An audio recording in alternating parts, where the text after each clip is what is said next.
Hello ocean people, I'm Brent Durand with the Brent Durand Underwater YouTube channel for learning underwater photography. Today we're going to take a look at the Sealife Micro 3.0 underwater camera. Now it is small, it is compact, and it's easy to use. It's got 3 piano key controls, which are pretty iconic for Sealife cameras, and it's also fully sealed, so you don't have to open this camera for any reason. There are no O-rings to clean, to maintain, to lube, or even to lose. It's got 64 gigabytes of internal memory for you to store your photos and videos, and it also has a 16 megapixel 1 2/3 inch image sensor for capturing great imagery. Now the back LCD screen has also been redesigned. It is 260K by 2.4 inches with great color. So what that means is you can see your images you're composing and also review your images and video in great detail, which is pretty cool. It also now has a manual white balance feature, which is optional for the more advanced shooter. So we're going to dive into these features and a lot more, including using the Sealife app to control the camera and review some images. But for now, know that this will be a studio review or a studio walkthrough of how to set up the camera and how to best use the camera. And then we're going to take this to one of my local dive sites in video part 2 to take the camera underwater and really explore some more of these features and some shooting tips. So stick around and we're going to get into this Micro 3.0. The first part of our camera setup, once we get the camera out of the box and this cool little travel bag it comes with, is to charge it up so we can get ready for the first dive and setting up all the menu settings. Now, from an empty battery to a full charge, that will take about 3 hours. There's a color LED that blinks red when charging and solid red once the charging is complete. Let's turn the camera on by holding the bottom button for 2 seconds and then start reviewing the other buttons. The front shutter is pretty self-explanatory. And then the top video button is used for starting to record video, and it's also the up arrow for menu navigation. The menu button enters the menu, and it's also the down arrow for navigating the menu. The very bottom button is back 1 menu level. So you hit that to go back a level in the menu and then back to shooting mode. And here's something really cool if you're looking for easy underwater photos and videos. This is the easy setup in the Sealife menu. So let's explore that, because in just a few quick clicks, you can set up the camera and be ready to shoot and take it in the water and you're all set. You're good to go. I'm going to hit the menu button. Then I'm going to tap the shutter to hit easy setup. And now I have a choice between the land and the underwater scene modes. So let's explore underwater first. Here we go, 3 different scene modes. So dive is best used and designed to be used when you're below 25 feet or about 8 meters in the water column. And what this does is it will deliver the best color in the photos and videos you're shooting. So it's important to try and use the right scene mode for your dive. Snorkel is designed to be used when you're above 25 feet or 8 meters in that shallower water. External light is best used when you have 1 or 2 video lights or dive torches that you're using along with the camera. Those can be mounted on a Seadragon Flex Connect arm and tray system, or you could even hand hold it, but the camera will account for that light and deliver the best color, assuming you're close to the subject and lighting the subject with that light. Now if we back out to the scene modes, we can see the land scene mode along with underwater. So let's explore land. We have 2 different scene modes here, land and sports. The difference between these is that land will shoot a single frame at a time. You essentially just point and shoot. Sports action scene mode will shoot a burst of shots, which is actually 10 JPEGs per second when you push the button. And that's essential for capturing fast action. If you're new to underwater photography, those scene modes are going to make it very easy to take the camera in the water and start shooting that photo and video. But what are some of the other key features? Well, first, we mentioned that it's fully sealed, which makes it really easy to clean after the dive. Here I am rinsing the camera on site in Monterey after a beach dive. And all I'm doing is holding the camera underwater in fresh water and pressing all of the buttons, which will flush that salt water out with the fresh water, and it will reduce any chance of corrosion buildup behind the buttons, leaving the camera good as new and ready for the next dive. The Micro 3.0 has a 3-hour battery life, so it lasts a long time or multiple dives when you're out there on a dive day. Now, of course, that depends on the way you're shooting. For instance, if you're shooting non-stop video, the battery will last a lot less than if you're shooting the occasional still photo. The camera is also really fast. It has a 1/10 of a second shutter response, which helps you capture that action and capture the scene really quickly, especially with marine life behavior.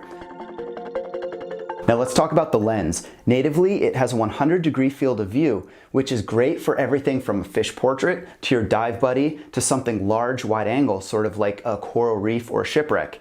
It also has no barrel distortion, so if we look in the back LCD while we're composing a scene, we can tell that the image is not being warped around the edges, which is really important once we start shooting. Sealife also makes 2 different macro lenses compatible with the Micro 3.0. These lenses pop on the front lens to reduce the minimum focus distance while magnifying the small subject. This allows you to get closer to small subjects to capture great shots. Okay, now let's dive back into the menu and image settings to see how we can further customize the menu for exactly what we want to shoot.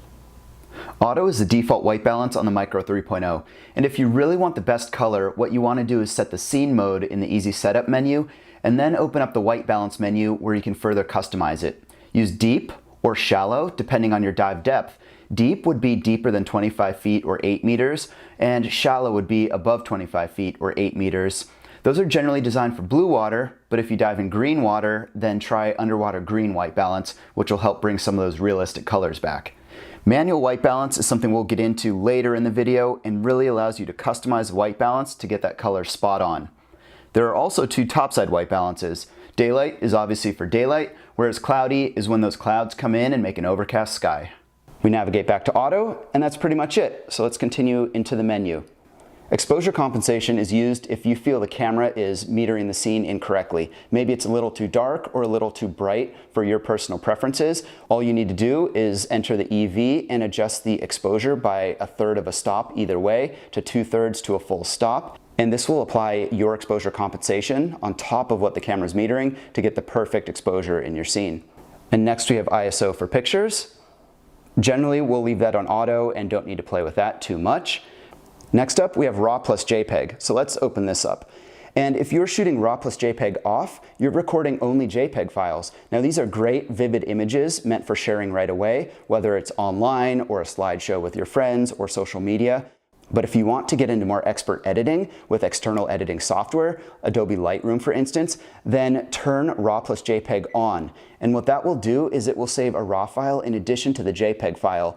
And that RAW file will include a lot more data and give you a lot more editing leeway, whether you're darkening or brightening shadows, or whether you are working on removing backscatter or adjusting the white balance. You'll have a lot more room to play with when you're post-processing by having that RAW file. So I always leave this on, RAW plus JPEG. Next we move down to our capture mode. Let's take a look. Single is the default and shoots a single frame at a time. Then we have continuous, which will keep shooting photos as long as you hold down the shutter button. Time-lapse will shoot a series of photos, and you'll see that oftentimes to show the passage of time, where you'll have a jumpy scene of maybe a setting sun or a starfish walking across the bottom, and this will shoot 1 frame every certain amount of seconds and then merge it together in a video, or you merge it together in a video during post-processing to show that lapse of time and show what's happening across that great span of time. We also have burst capture mode, which will shoot a series of 10 JPEG images right away when you push the shutter. So it's great for action shots. And lastly, we have auto exposure bracketing. Now, if you turn this on, the camera will shoot 3 photos every time you push the shutter once. The first photo will be at the proper exposure, and then it will shoot a photo that is underexposed and a photo that is overexposed at the same time. The camera will take a few extra seconds to process those 3 images, but then what you have is the ability to produce an HDR file from those 3 images, or you can just pick the one that was exposed properly. So if you're not quite sure about your exposure, maybe you want to try this auto exposure bracketing as a way to ensure you get the proper exposure in at least one of those 3 frames. And now let's exit this menu, and we're back in the image settings. So we can also access our scene mode that we played with in the easy setup. And then we can also adjust the quality of the images. Now, I always leave this as super fine to get the highest quality possible. There's really no reason to shoot at a lower quality since we have such a large memory capacity and want those high resolution images. Now another fun one. This is video resolution. By default, the Micro 3.0 comes at 1080p by 30 frames per second, but let's investigate. So I'll open up this menu, and you see we have a number of different options at 1080p. We can shoot at 30 frames per second, the default. We can go to 60 frames per second, 120 frames per second. We can go to 4K. But basically, I would always recommend shooting at 1080p by 30 frames per second. That is a general that we're going to see in video online. If you do want to move up to 60 frames per second or 120 frames per second, the main benefit there is that you will be able to slow down that footage into smooth, buttery slow motion. So if you're shooting something that's fast moving, maybe it's sea lions or cormorants or sharks, then you might want to experiment with that fast frames per second rate so that when you're editing the footage, you can slow down and create nice, smooth, slow motion. If you're not into editing, keep it at 30 frames per second and you're good to go. Now the Micro 3.0 also has 4K video at 30 frames per second, and that is very, very cool. That resolution is just stunning. But one thing to keep in mind is that it takes a lot of memory. So most computers and monitors and streaming online will stream 1080p, so you're not going to be streaming 4K for the most part. So do you really need to use all that memory to store 4K clips? That's totally up to you. The other thing is that it's harder to process 4K footage because of the larger file sizes. So if you do want to experiment recording 4K, make sure you have a pretty new and fast computer. For me, I'm going to keep my default back at 1080 by 30 frames per second. For metering, we generally don't touch this. This will allow the camera to meter based on the overall scene, but you could experiment with metering if you're having any exposure issues. Generally, your exposure issues would not come from the metering. There would be other sources to fix, but you could expose based on the center of the scene or based on a simple spot within the scene. But again, average is a good default. Sharpness, let's leave as standard because that's going to be the basic unless you get really into certain types of post-processing. Self-timer is like any other timer. For instance, you can set a 10-second countdown timer to take a nice selfie with your group. Color, I like to leave as standard. Now, if you're shooting RAW plus JPEG, you have the ability to alter your color during post-processing with those RAW files. If you're shooting JPEGs, generally keep this on standard. You can play around to see if there's a different color. Here we go. That would work well for what you're trying to accomplish, but for the most part, leave this on standard and you'll have nice color in your underwater photos. Video time-lapse is similar to the time-lapse feature we discussed, but it will merge all of those still images together into a time-lapse video that you can immediately share and export. And video stabilization, this is really important. So leave this on because it will eliminate camera shake and a lot of the shakiness out of your underwater footage. So I'll generally always use video stabilization in the on mode just to ensure that I'm getting that smooth footage and minimize as much shake as possible when I'm in the water. Okay, and here we go. We're back at the top of the menu. So let me exit out to the main menu. The image settings menu can appear daunting at first, but the more you use the camera and the more you start shooting still photos and videos, the more you'll get comfortable with these settings and the more time and opportunity you'll have to experiment with some of the extra settings to see what really works for you and the diving conditions you're diving in. So next, let's check out system settings. I'm going to push down and hit the shutter button. Wi-Fi is off as a default, and we'll come back to that when we talk about connecting to the app. System reset resets the full system to default settings, so if you ever get stuck and down a rabbit hole and you want to start from scratch, hit that system reset. Format is something we only want to touch if we plan to delete all of our photos and videos off the camera. By formatting the memory, we will get rid of all those photos and videos, so it's essential to double check that we have saved everything off of the camera, preferably with a backup, so you have at least 2 copies in case something happens to the first copy. Date and time is pretty simple. Let's open that up. But here you set the date and time for your images. Just remember to update this as you go to new dive sites, and you can always compare the time of the images you shot with your dive log so you know every single site that you shot your photos at. Let's exit. And memory available tells you how much memory is left on the camera. Microphone, I tend to leave at mid. If you find that it's recording at a very loud or very low volume, you can adjust this yourself. Sound, I keep on high as a default, but you can experiment with this as well, depending if you're using the camera topside or underwater. Quick view, I leave on, and what this does is it will show a 2-second preview of the image you just shot on the back of the LCD. I find this really useful when I'm working on my compositions and my lighting because I can see what I just shot before I shoot the next frame. That allows me to see what I want to correct and then correct it and then shoot the next frame. If quick view was off, we would not see that image preview and we would have to go into the playback menu here and start reviewing the images to see what we just shot. So for default, I like to leave this on. One time you might actually leave this off is if you're shooting a lot of fast action and want to be able to keep shooting as quickly as possible. Continuing on, language, self-explanatory. system. NTSC is generally used in North America, whereas the other option, PAL, is generally used over in Europe and Asia. Light frequency is something we'll rarely touch. That's designed for when you're shooting indoors under fluorescent lighting. You've got a couple options in there depending on the type of fluorescent lighting being used.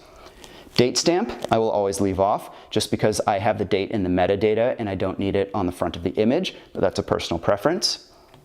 And auto off at 3 minutes. This is the default and is really good for the auto off feature. Now this saves battery because it turns off the camera and stops it from running throughout the whole dive when you're not using it.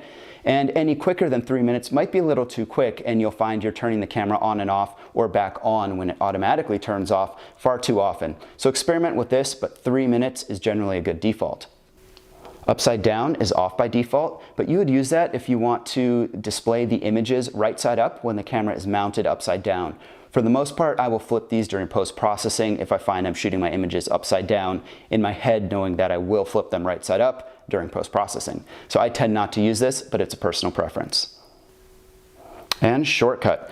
By default, this comes to off, but the shortcut is really useful. And what it does is if you push the menu button and hold it for 2 seconds when you're in shooting mode, you will open up the menu to adjust any one of these settings that you can toggle through right here. So there's quite a few options here for your shortcut depending on your uses. I find that shooting manual white balance with video, that is very, very useful because the shortcut button allows you to set the manual white balance in just a few button presses. We'll go over that a little more when I do the manual white balance later on in the video. So let's keep that selected. SSID is the camera's name when you use it with the app. So that is pretty much it for this settings menu. We're going to exit here and now talk about a little bit more with the Micro 3.0. What else should we talk about here? How about the manual white balance? Now that is a cool optional feature on the Micro 3.0 and something that will make more experienced video shooters pretty happy because you can get a custom white balance depending on your precise dive conditions and depth no matter what. Setting the manual white balance is pretty easy. We'll go back into our menu and select white balance manual, and by doing that it presents the option to shoot a photo.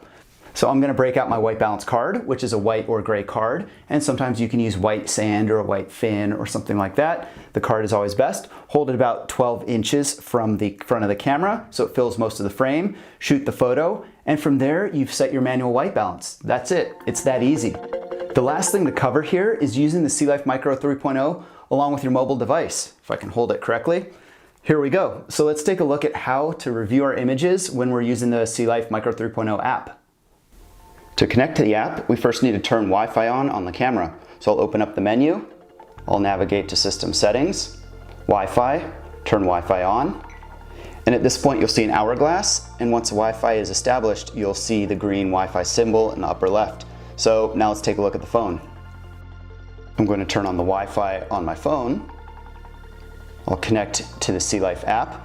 Now, if you don't have the password in there yet and you're setting up for the first time, look in the manual for the default password and you can enter that to get on the camera's Wi-Fi network. From there, you're connected to the camera. I can see what the camera sees, and I can also now start to review my photos and videos. And that's it. There we go. And that's it, everyone. Those are the features and the simple menu settings of the Micro 3.0. I'm excited to take this in the water to test some of these settings out and share some photo tips in the next video, so be sure to check that out. Once again, I'm Brent Durand from the Brent Durand Underwater YouTube channel for learning underwater photography, and be sure to check out the SeaLife website for more tutorials, tips, and tricks to capture better photos and videos with your SeaLife cameras, or check out my website or YouTube channel for more tutorials. Thanks a lot, we'll see you soon.